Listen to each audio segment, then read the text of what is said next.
चुनाव की कहानियां, चुनाव की कहानियां।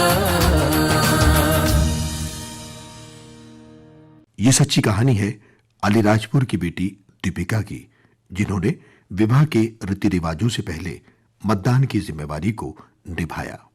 आइए समझते हैं मतदान का महत्व हमारी मध्य प्रदेश की दुल्हन दीपिका की कहानी से।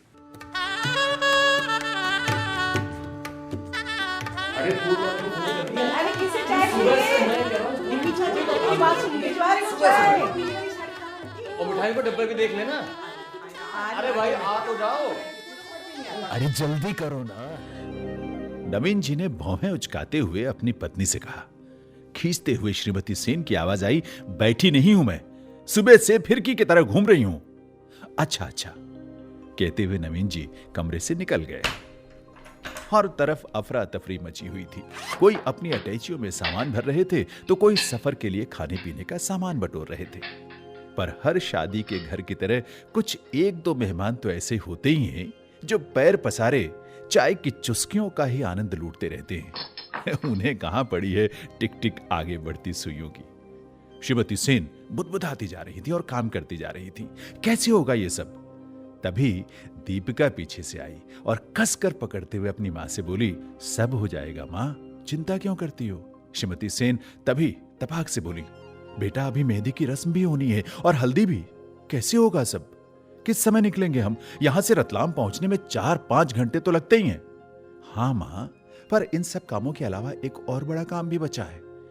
यह सुन श्रीमती सेन की भौहें तन गईं और माथे पर चिंता की लकीरें तन आई। ऐसा कौन सा काम रह गया है? पर दीपिका कहां रुकने वाली थी। उसने सभी को इकट्ठा किया और हल्दी की रस्म शुरू करवाई। सब करते करते करीब 11 बज चले थे। बस का ड्राइवर हॉर्न पर हॉर्न दिए जा रहा था। नवीन जी की आंखें घड़ी की बढ़ती सुइयों पर टिकी थीं। कुछ लोग अपने बच्चे संभालने में व्यस्त थे तो कुछ अपनी अटैचियां खदेड़ने में लगे थे।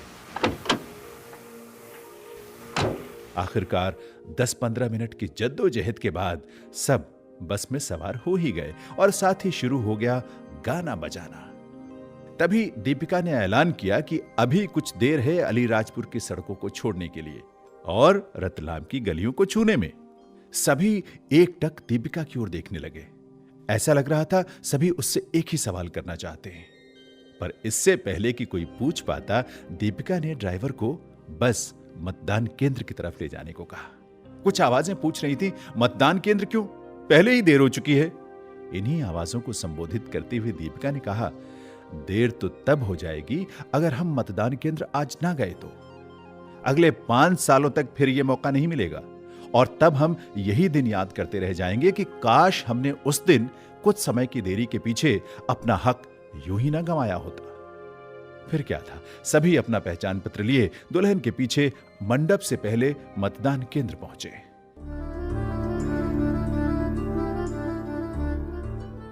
कहानी पढ़ने के बाद दीपिका की दूरदर्शिता ने मुझे बहुत प्रभावित किया। जब हम जीवन साथी ढूंढने के समय इतनी जांच परख करते हैं तो सरकार चुनते समय क्यों नहीं? दोनों ही फैसले हमारे जीवन और समाज पर गहरी छाप छोड़ने की ताकत रखते हैं।